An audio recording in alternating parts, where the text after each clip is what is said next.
Hey guys, welcome to another awesome Tuesday. We are back once again with story time. If you haven't met me by now, I am Miss Izzie, one of the outreach associates here at Pasadena Humane, and joining me today is Miss Michelle. Hey, Miss Hello, Miss Michelle. Izzie. How are you today? Staying psyched, staying jazzed. Gotta do that 'cause of quarantine. Yeah, so today I want to say today is kind of bittersweet because it's our last story time of 2020, but it's a super amazing story. It And really then, is. I love reading this story. It really touches your heart, and so I hope that everybody watching will get that same feeling that we do.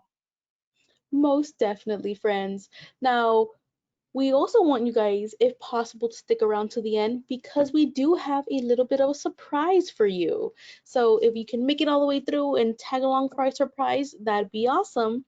But before we get started with today's story time, we do have a couple of reminders, just like we normally do. If you've joined us before, you've probably seen these before, but never hurts to do a very quick refresher. Right, Miss Michelle?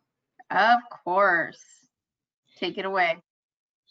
Alrighty, guys. So let's go ahead and make this full screen. Okay. So once more, this is an audiovisual presentation, which means all of you guys are automatically muted. So we won't be able to hear you, but you can see and hear us. Because of this reason, we are asking that everybody uses the chat box feature located in their control panels. Please go ahead and type in any questions you might have for us in there. We ask that you do not physically nor virtually raise your hands because we won't be able to see it. So go ahead and type all those thought-provoking questions and responses. Today's story time is going to be Piggy and Pug, and this was written by Anne Wheaton and illustrated by Vip and Alex Jacob. Such a cute book, guys. If you do have to, for any reason, get up and leave in the middle of this webinar, do not fret, friends. We are going to be recording. These recordings will be sent to your email that was used in registration, and you can watch at your leisure. If for any reason you can't access that email, we will be uploading this to our YouTube page. Please stay tuned with us in the coming months. Even though this is going to be the last story time of 2020, we are going to be jumping right back into it in January. So we are going to be reading Jake the Growling Dog, written by Samantha Shannon and illustrated by Carrie Joyce. And this is going to be brought to you January 12th at our usual time, 3:30 to 4 p.m. And without further ado, we're going to toss it back over to you, Miss Michelle. Thank you so much for that, Izzie. And I'm just going to pull the book up, and I hope you are ready to hear the story of Piggy and Pug. Pug lived with a young couple in a little blue house on a corner in a tiny town. During the day, while the couple was away at work, Pug would stretch out on the grass to chew on his favorite squeaky toy, followed by an afternoon nap on the front porch. When his family returned, Pug would leap off the porch, greet them at the front gate. Together, they would go inside for dinner, and afterwards, Pug would get belly rubs and snuggling on the sofa. He looks so happy with his belly rub right there. Just outside the tiny town, Piggy lived with her family of 3 in a big red farmhouse surrounded by a huge pasture. In the family was a boy who loved her, fed her, and played with her. But while the boy was at school, Piggy didn't have anyone to play with. She spent her days snoozing on the porch, dreaming of finding a friend to share adventures with, until eventually the boy would return from school and the two of them could play again. Oh, sometimes I wish I could take a nap like Piggy. One day, Pug's family put all of their belongings in boxes and suitcases, loaded them into the truck, and drove away. Pug was a good dog, so he sat on the porch and waited for them to return as usual. He waited and waited. Then he waited some more. But the truck didn't come back. Soon, Pug was scared and lonely and hungry. But Pug was also brave. So he decided to go in search of a new family. Oh, I hope Pug is safe on his adventure by himself. Pug went up to the gate, pushed his nose on the latch to open it, then walked down the sidewalk and out onto the empty street. Turning a corner, he passed by a produce stand with busy shoppers and a hardware store where an exiting customer narrowly missed him. Dodging a car as he ran into the street, Pug began down a long dirt road of the tiny town. It was the longest road he had ever been on. Oh boy, I don't know if taking yourself for a walk is a good idea. He felt like he had been walking forever when he spotted a patch of wildflowers and butterflies frolicking above them. It looked like fun, so Pug ran to join them. Will you be my family? But as he approached, all of the butterflies scattered. Pug was heartbroken, but he decided to keep going. Oh well, he said to himself, without wings, I suppose I wouldn't be able to keep up with him anyway. He has such a great outlook on things. That same day, as Piggy sat on the front porch of the farmhouse watching the cows in the pasture, she got an idea. She jumped off the porch and skipped over to the cows. Will you be my friend? The cows didn't look up at Piggy. They just ate the grass at their feet. Piggy just wants to be friends. But Piggy wasn't about to give up. She kept walking until she spotted a bunch of chickens eating bugs on the ground. She raced over to them. Will you be my friend? But as she approached, the chickens all ran off in different directions, clucking and scolding her. Frustrated, Piggy stomped her hoof. Huh, wouldn't someone be her friend? I think Piggy's a little upset. Meanwhile, Pug had continued down the long dirt road until he came upon a pond full of turtles swimming together. They looked like they were having a great time. So Pug ran down to the water to join them. Will you be my family? But as he approached, the turtles ducked underwater, disappearing from Pug's view. Oh well.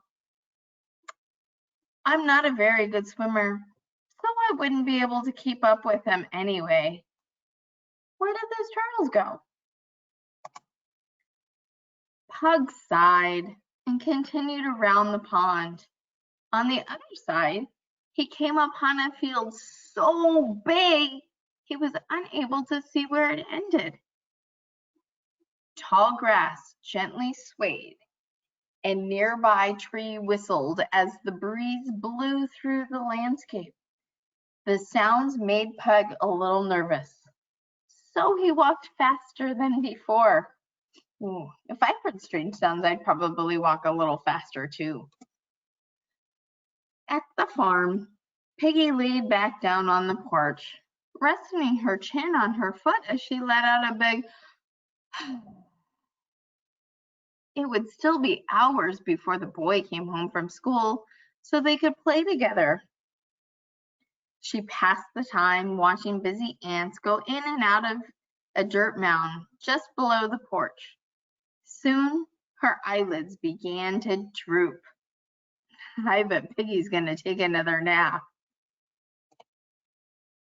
As Pug made his way across the field, he was spotted by a hungry fox lurking in the tall grass. The fox crouched down, sneaking slowly and quietly so Pug wouldn't hear him. The fox sneaked and sneaked and sneaked. Then, when he thought he was close enough, the fox sprinted right for Pug, crashing noisily through the tall grass. Startled, Pug looked over his shoulder and saw the hungry fox coming right for him. Oh no, Pug! Run as fast as you can! Pug darted off in another direction, running as fast as he could. Soon, he saw a fence up ahead with a small hole in it. It looked like it was big enough for him, but too small for the fox. Whew, go, Pug, go. Get away from that fox. Pug leaped for the fence, wriggled through the hole, and ran back without looking. On the porch of the farmhouse, Piggy was sleeping in the sun when a commotion woke her up. She sat up just in time to see Pug running across the pasture. Still groggy from her nap, she watched in stunned silence as Pug headed her way. Whew, I knew she was going to take a nap again. When he was sure that Fox hadn't followed him, Pug slowed down to catch his breath. He realized he had stopped right in front of a farmhouse. It had a porch just like his house had, and on the porch was a pig. Piggy stood up as she and Pug stared into each other's eyes. She couldn't believe what she was looking at. With a huge smile on her face, Piggy sprang up the porch, landed at Pug's feet, and, will you be startled at first? Whew. Pug looked at Piggy, then bursting with joy, shouted back, yes, I will. Ooh, that has such a nice happy ending. Piggy spent the rest of the day showing Pug all around the farm. They played in mud puddles together, bounced around with frogs, and ran through the sprinklers that watered the pasture. Soon they were so tired, Piggy and Pug went back to the farmhouse porch to nap together in the afternoon sun. After school, the boy walked home down the long dirt road to the farm. He approached the gate to the pasture and opened it, making his way to the front porch, where he spotted Piggy and Pug napping in the sun. The boy dropped his school bag. Dad, Mom, come quick! The boy's parents rushed outside, where they saw him crouched down, petting Pug. He looked up at their startled faces. Can we keep him? The boy's father shook his head. He can't stay, son. That little dog is named Pug. He lives with the Felix family, and they love him, so we should take him back. This made Piggy, Pug, and the boy very sad. But the boy knew it was the right thing to do, so they all got in the truck and headed back into town. The four of them drove by the field with the fox and the pond with the turtles, down the long dirt road and through the little town until at last they came to Pug's house. There were no cars in the driveway and no lights on in the window. As they walked up the porch, they saw a sign on the door that said, "For closed." What does "for closed" mean? The boy asked. Well, it means they couldn't afford to stay in the house anymore. I bet they left Pug behind because they couldn't afford to keep him either. confused the boy. Why didn't they find a new home for Pug instead of abandoning him? I thought they loved him. The boy's dad sighed. Some people just don't think of finding a new home for their pets or taking them to a shelter where they'll get proper care and an opportunity for a new family to adopt them. This explanation saddened the boy even more.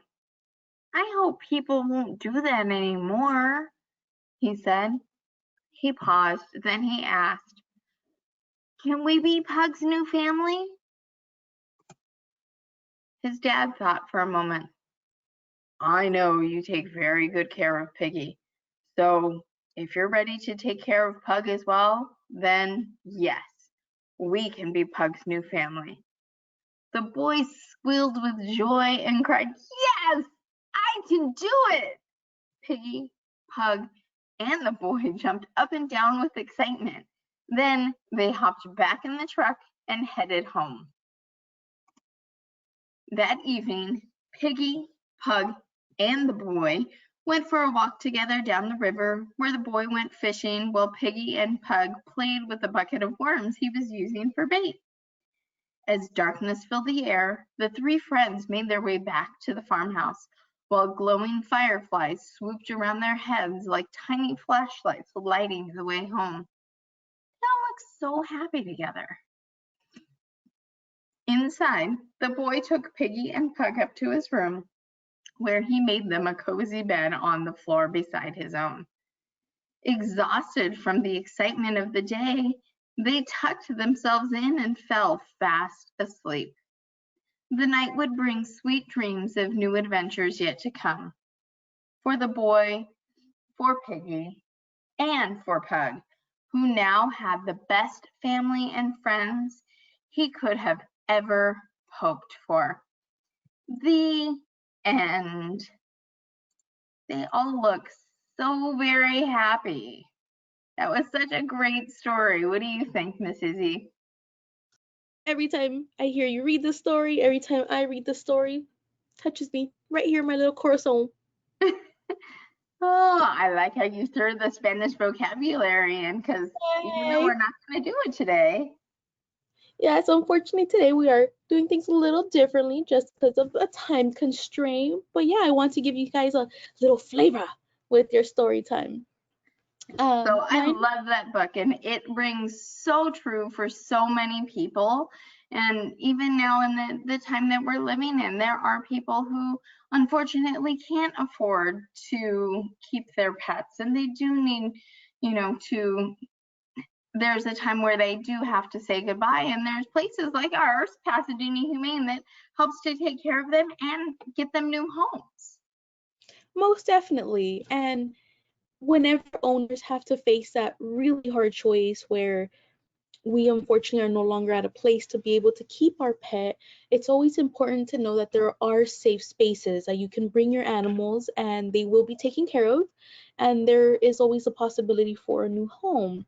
So we'd always encourage everybody, even if it's not with us, to responsibly be able to rehome their pets. And we also have a lot of resources on our website if people are looking to rehome and they don't want their animals coming into a shelter. So, and speaking of one of those resources, we actually have Anne Wheaton with us here today. Yes, we do. Super excited. Hi, Anne. Hi, I'm so happy to be here. Thanks for having me. It's such a pleasure to have you on today. So can you tell us a little bit about what inspired you to write this book? Well, it's a few things. The first thing is when I was 5 years old, I was walking home from my friend's house because it was the 70s, and apparently you could be 5 years old and walk into your neighborhood by yourself. And this orange tabby cat followed me home, and he came all the way to the door, and I asked my mom if we could keep him, and she was like, we don't know who he belongs to, but she let me give him some food and water. I have this little plastic. I still have the bowl. It's a little plastic bowl that has Cinderella in her little pumpkin carriage at the bottom of it. So I gave him food and water, and I was like petting him and hanging out with him and stuff. And then at night he was still there, so I set a little bed out for him. And I woke up in the morning and he was still there. And I asked if we could keep him because he didn't go home. And my mom decided to just go out around the neighborhood and ask if anyone knew who he belonged to, because he was very friendly, but you know, he didn't go home. And so she ended up finding out that some people up the street from us had moved away and left him. And as a little kid, I think that little kids are really good at this, where you give them some information and they're like, okay, what's next? And so as a little kid, I just thought, okay, well, so the cat knew that his family left, and he knew that he wanted to still be part of the family, so he went out in search of a new one. And so just like my little kid brain really wanted that, a book about that, that was just explaining, you know, explaining that, but then also just like the adventure of this animal going out and finding a new home. And then a couple other things happened when I, like about 20 years ago, I guess, no, it wasn't 20, maybe 15 years ago, I had, there was a cat who showed up in my garage, and we already had 2 cats that were indoor, and so I was feeding him and asking around the neighborhood, and I found out people 2 blocks up from us had moved away and left him. They had had his front claws removed, and he had some health issues. And we took him in, we took care of him. He was with us. His health issues was kidney related, and so he was with us for about, I guess, 5 years before he passed away. But I was so glad. He was such a great cat, and his name was Felix. So Felix is why in Piggy and Pug, it's the Felix family that moved away and left him. And then the last thing, so I had always been thinking about this over the years of really wanting this story, because me knowing that these animals were going out and looking for a new family is what made me be a lifelong animal rescue advocate. It's like it peeled my eyes open, and I was always looking for animals in need all the time. And then I guess it's been about, I want to say maybe 12 years. We had a dog, we had a dog that was a rescue. I literally found her abandoned at a bus stop by Home Depot over in Monrovia. And she was a great dog. She was 4 months old. She ended up passing away when she was 8 from cancer. And just a few weeks after she passed away, I got a flyer in the mail from the Pasadena Humane Society doing a fundraiser called the Wiggle Waggle Walk. And so we created a team. My dog's name was Ferris, and we were Team Ferris, and we did a huge fundraising efforts. I think that first year we raised about $13,000 in 5 days. And wow. Because of that, I can't even remember. I think it was Steve, who used to be the president of the Humane Society, reached out to us because he was like, "Who are you people?" Like, all of a sudden, just did this fundraiser. And so I became involved with Pasadena Humane Society. I did a few more fundraisers with like a rescue pet calendar, and then we ended up adopting. We did the Wiggle Waggle Walk. We met our dog Seamus there, and so we adopted him. A couple years later, from our fundraising efforts, we were asked to come in so we could see the addition you guys were doing to the shelter, adding on the vet clinic and the office space, so you have more kennel space. You have the big play yard, all the stuff that was added. We were able to see it, and when we were there, someone brought in a puppy that was found wandering the Del Mar Park across the street from the shelter, and she somersaulted into my husband's feet. We fell in love with her. We named her Marlowe after Del Mar Park, and we continue to do fundraisers. I did. I was on the board for about 5 years now. I'm an ambassador. I'm on the community outreach committee. But over the years of being there, this happened specifically when the housing market crashed, and the shelter was full of animals where, you know, you put the little card outside the kennel that says where they were found. And I think I would say at least 90% of those cards said owner turn in, and it was because of losing their home or needing to move to a smaller home that didn't accept animals. And at first I was upset about that. I was like, oh my God, how can you turn in your animal? And then I was just like, oh my God, that's exactly what people should have done with that orange tabby cat when I was 5. And my dog that I found at the bus stop, and the cat that was just showed up in my garage one day. And then I was like, that's so responsible that if you can't, there are so many reasons why someone can't keep an animal, and they can go to a shelter where they get, they have, of course, a roof over their head, they have food, they have medical care, and they are so much more visible for adoption, instead of wandering the streets. Like, I don't even know how I saw that dog. I turned the corner and I just happened to look as I passed the bus stop bench and saw this little puppy face. I just went, puppy, and pulled over and got her. Like, you know, I know you have a huge adoption turnover rate, and I know that there are so many volunteers and fosters that are taking in animals, and you're finding all these different ways to help families that are unable to keep animals, strays that are wandering, whatever it is. And so I wanted to write this book, so it was teaching kids about animal empathy, about pet owning responsibility, and like in doing that, it rolls over into people as well. Like, I feel like I am always doing more to help people when I see people in need, just like these animals that are in need. Yeah, most definitely. And you talked a lot about fundraising. I hear you did a little fundraising this past week. Can you tell us about that? I did. I just decided, I have a friend, his name's Len Peralta, and he does, he's an artist, and he does all kinds of really cool stuff, but specifically, he does really cute drawings for Christmas cards.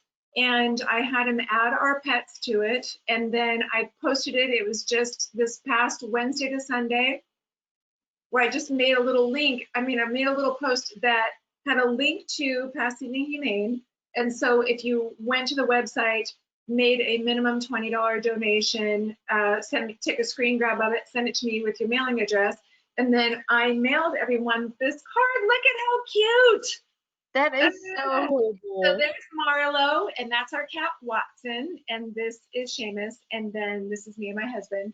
And it's great. Like, it was a fun little thing. You know, it's a weird time right now, which is why we're doing story time this way, but it's a safe way to do a little fundraiser, to send a little holiday cheer to people that either, there were some people that sent it to their siblings, or you know, to one of their friends or whatever. And I just did a little thing, like just mailing out little cards. It raised $3,500, and I know that that helps with pet food and medical care. And like, my friend has a son who makes little cat toys, and you know, donates them to the shelter. And I know that there are companies that donate food, and not just for the animals that are there, but there, I don't know if you have it now, but I know for a while there was a bin in the front office where if you needed food to provide for your own pet, you could do it that way. So a fundraiser does not have to be some, you know, huge $50,000 thing. You can, there are little kids that give their weekly allowance. There's people like me that do a little card thing. Whatever you can do to help, it makes a huge difference. It makes a bigger difference today because it's Giving Tuesday, and I saw that there's donations are being matched up to $5,000, which is pretty great. Yes, most definitely. And I think we've almost reached that threshold, which is amazing. Great. That's great. So, but I do love your message that a little bit goes a long way, and you don't have to do, some big grand gesture in order to make a difference. And I know that, like, for Miss Izzie and I, just doing things like this and, sharing stories and animals with our community makes that much of a difference. Yeah, for sure. And I know that you have had, I don't know what you guys are up to now. I know that it was well over 500 volunteers, and there are some that have been there for years that just go and walk the shelter dogs, play with them in the play yard. I know I have seen it before. I don't know if it's a constant thing, but you have an Amazon wish list of supplies that's needed. And I know that the shelter shop, that everything that's in there that is sold, and it's pet food, it's toys, leashes, beds, collars, whatever, and that 100% of those sales go directly towards the care of the animals in the shelter, which is great. Yes, and if anyone watching loved Piggy and Pug as much as Miss Izzie and I did, that is also available in our shelter shop. Yay! So, well, Anne, thank you so much for joining us today. We loved hearing the inspiration behind Piggy and Pug. It's such a sweet story. Thank you. And it's funny, Izzie, that you were like, oh, I get all choked up. When you were, I was listening, I was muted, but I was listening to you read it. And it took me about 30 times of reading it through before I did it without choking back tears. Oh. And it's happy tears. It's happy tears knowing that Pug found his forever family and how happy he is. And, makes me think of my own animals that I have found. And some I have found and fostered and found homes for, and some stay with me. And I just feel like if there is any way, like, you teach these little kids young, you teach them empathy, you teach them responsibility, and it carries over in everything in their life.